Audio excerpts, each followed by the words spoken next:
빈손으로 집에서 쫓겨났던 한 할아버지. 78세의 나이에 평생 키운 자식들에게 버림받고 차가운 겨울밤 거리로 내몰렸습니다. 손에 든 건 낡은 비닐봉지 하나. 그 안엔 몇 벌의 옷과 약봉지뿐이었습니다. 모두가 그의 인생이 끝났다고 생각했습니다.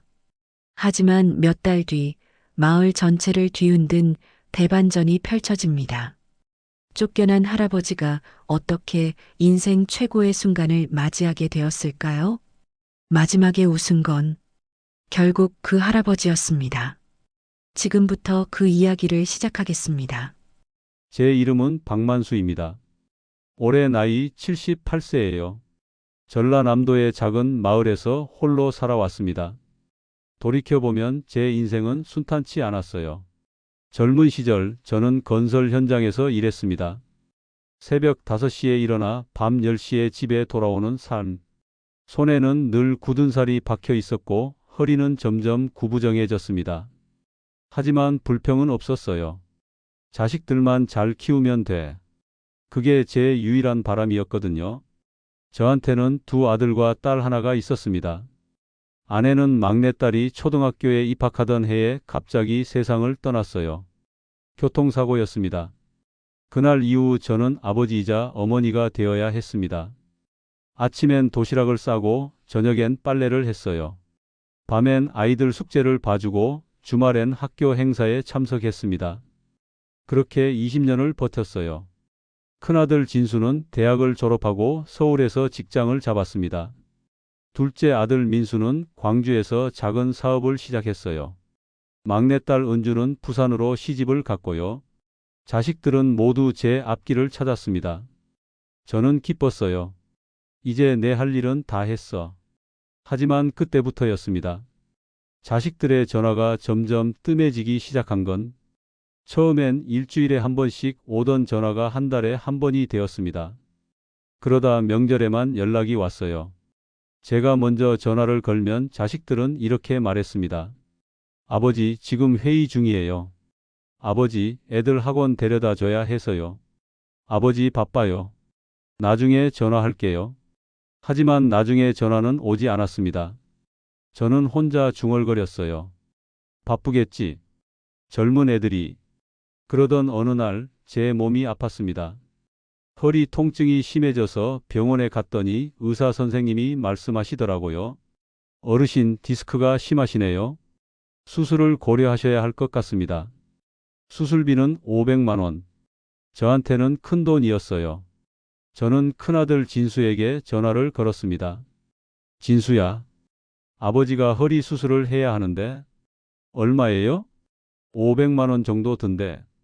전화기 너머로 한숨 소리가 들렸어요. 아버지, 지금 집 대출금 갚느라 힘들어요. 애들 학원비도 만만치 않고. 그래, 알았다. 저는 조용히 전화를 끊었습니다. 둘째 민수에게도 전화했지만 대답은 비슷했어요. 아버지, 사업이 안 돼서 저도 빚이 있어요. 죄송해요. 막내딸 은주는 아예 전화를 받지 않았습니다. 저는 결국 수술을 포기했어요. 진통제로 버티며 살았습니다. 그렇게 2년이 흘렀습니다. 어느 추운 겨울 날이었어요. 저는 혼자 사는 집에서 넘어졌습니다. 허리 통증 때문에 균형을 잃은 거였어요.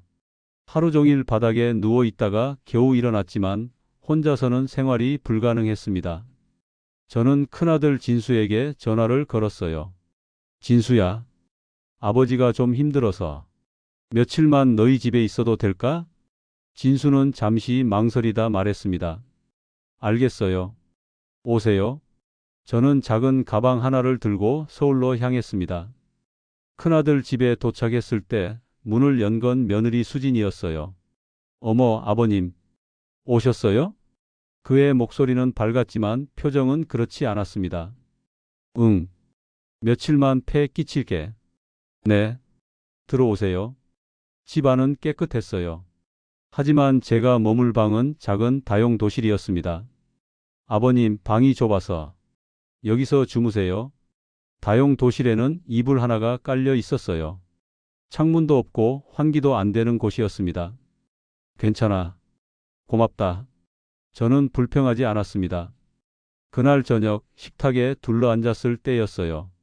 손주들이 코를 막으며 말했습니다. 엄마, 할아버지 냄새나?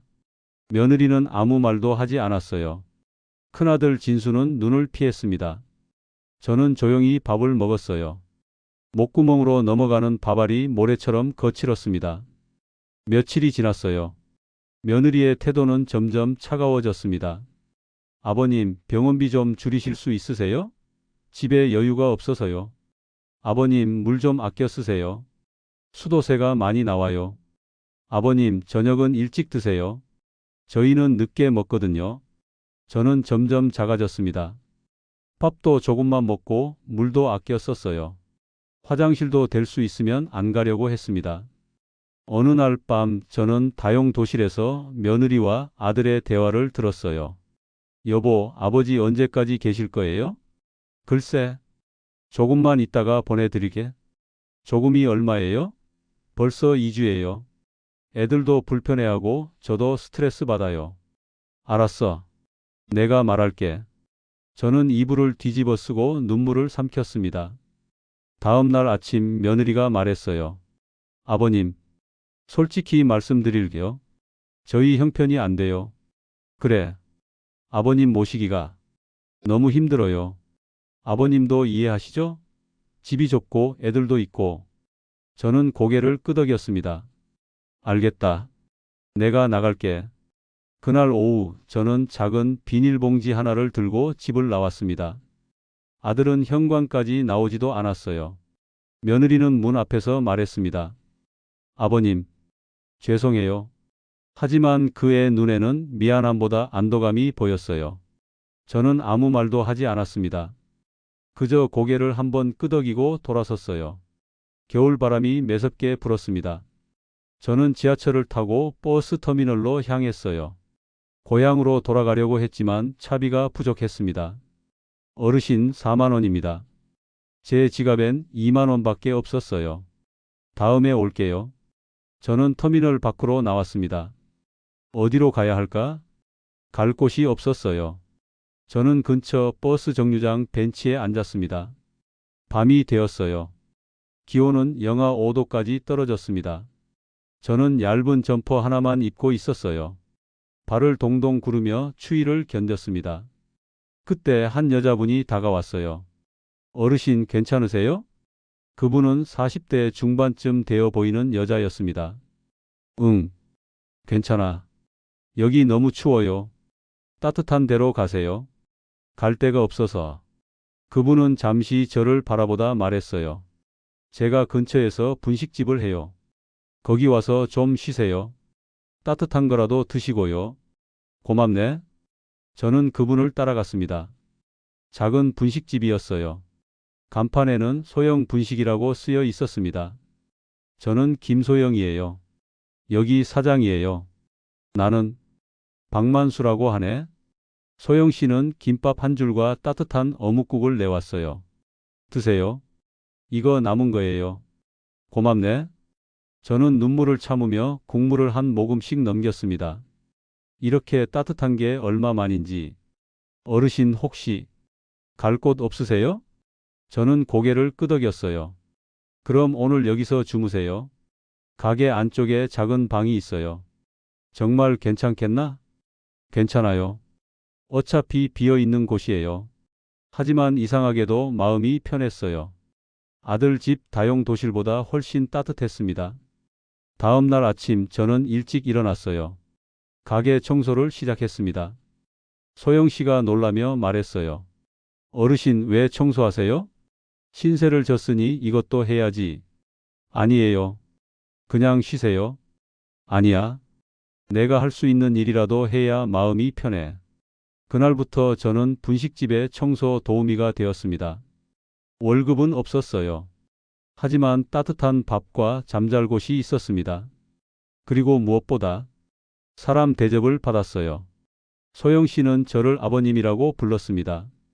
아버님, 밥 드세요. 아버님, 오늘 날씨 추운데 괜찮으세요? 아버님, 이거 따뜻한 옷이에요. 입으세요. 저는 눈물이 날 것 같았어요. 자식들에게도 받지 못한 대접을 낯선 사람에게서 받고 있었습니다. 시간이 흘렀어요. 한 달, 두 달. 저는 분식집에서 새로운 삶을 살았습니다. 손님들도 저를 좋아했어요. 할아버지, 오늘도 청소하세요? 고생 많으시네요. 여기 사장님 정말 좋은 분이시죠? 맞아. 진짜 천사 같은 분이야. 저도 웃으며 대답했어요. 그래. 나한테는 가족 같은 곳이야. 어느 날 저녁 소영 씨가 물었습니다. 아버님, 가족분들은 연락 안 하세요? 저는 잠시 침묵하다 말했어요. 자식들이 바빠서. 나 같은 늙은이는 짐이지. 그런 말씀 마세요. 아버님은 짐이 아니에요. 소영 씨는 조용히 제 손을 잡았습니다. 저한테는 소중한 분이세요. 저는 고개를 돌렸어요. 눈물이 날까봐. 그러던 어느 날이었어요. 가게에 80대쯤 되어 보이는 할머니 한 분이 찾아오셨습니다. 어머, 만수 씨. 저는 그분을 알아봤어요. 이 건물 주인이신 박영자 할머니였습니다. 할머니, 언제 오셨어요? 아이고, 만수 씨. 오랜만이네요. 할머니는 반갑게 제 손을 잡으셨어요. 사실 저와 박영자 할머니는 오래전부터 아는 사이였습니다. 제가 건설 현장에서 일할 때 할머니 집 증축 공사를 맡았었거든요. 그때가 벌써 30년도 더 된 일이에요. 할머니, 앉으세요. 소영 씨, 어묵국 하나 주세요. 아이고, 고맙네. 할머니가 앉으시며 말씀하셨어요. 만수 씨, 그때 생각나네. 우리 집 증축할 때 말이야. 그럼요. 제가 어떻게 잊겠어요. 저는 그때 일이 생생했어요. 할머니 집 증축 공사 중에 큰 문제가 생겼었거든요. 집 기둥에 균열이 발견된 거였어요. 다른 인부들은 모두 그냥 덮어버리자고 했습니다. 공사를 다시 하면 돈도 시간도 더 드니까요. 하지만 저는 그럴 수 없었어요. 안 됩니다. 이건 사람이 사는 집인데 위험한 걸 알면서 덮을 순 없어요. 저는 제 돈을 들여서라도 기둥을 다시 세웠어요. 그때 손해본 돈이 300만 원. 당시 제게는 엄청난 돈이었지만 저는 후회하지 않았습니다. 할머니는 나중에 그 사실을 아시고 눈물을 흘리셨어요. 만수 씨, 당신은 정말 착한 사람이야. 이 은혜를 평생 잊지 않을게요. 그 후로도 할머니는 제가 힘들 때마다 도와주셨어요. 제 아내가 돌아가셨을 때도 장례비를 보태주셨고, 아이들 학비가 부족할 때도 몰래 도와주셨습니다. 만수 씨, 그때 당신이 아니었으면 우리 가족 큰일 날 뻔했어요. 그 집에 균열이 있는 줄도 모르고 살았으면. 할머니는 제 손을 꼭 잡으셨어요. 만수 씨, 지금 어디 사세요? 아, 지금은 여기서 소영 씨 도와드리면서 지내고 있어요. 가족분들은요? 저는 잠시 말을 잃었어요. 할머니는 제 표정을 보시고 다 아신 듯 했습니다. 만수 씨, 힘드셨겠어요. 괜찮습니다, 할머니. 이제 여기가 제 집 같아요. 할머니는 한참을 저를 바라보시다 말씀하셨어요.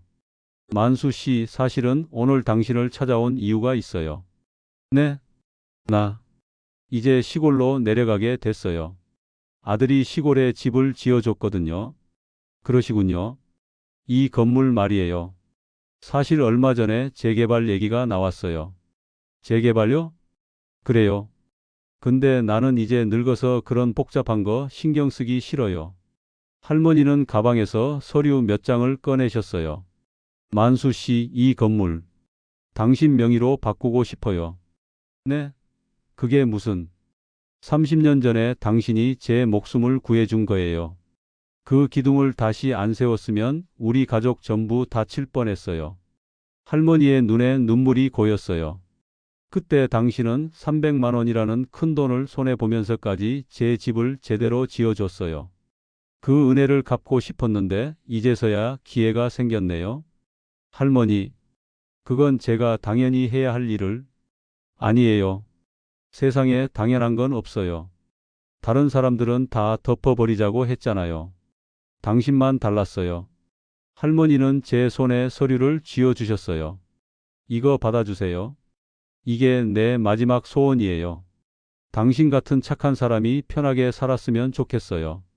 할머니, 그리고 말이에요, 만수 씨. 재개발 보상금이 꽤 나올 거예요. 그 돈으로 편하게 사세요. 저는 눈물을 흘렸어요. 30년 전의 선택이 이렇게 돌아올 줄은 꿈에도 몰랐습니다. 할머니가 가신 후 한 달쯤 지났을 때였어요. 분식집에 정장을 입은 중년 남자가 찾아왔습니다. 여기 소영 분식 맞나요? 네, 맞습니다. 저는 인생은행에서 나왔습니다. 건물주 박만수 씨 계신가요? 소영 씨가 저를 봤어요. 아버님? 저는 어리둥절하게 나갔습니다. 제가 박만수인데요. 아, 박만수 씨. 이 건물 재개발 보상 건으로 왔습니다. 재개발 보상이요? 네. 이 구역이 재개발 구역으로 지정됐습니다. 등기부등본 확인해 보니 박만수 씨 명의로 되어 있더라고요. 은행 직원이 서류를 펼쳤어요. 축하드립니다. 보상금이 상당합니다. 얼마나요? 2억입니다. 그 순간 시간이 멈춘 것 같았어요. 소영 씨는 입을 다물지 못했습니다. 저도 멍하니 서 있었어요. 2억? 네.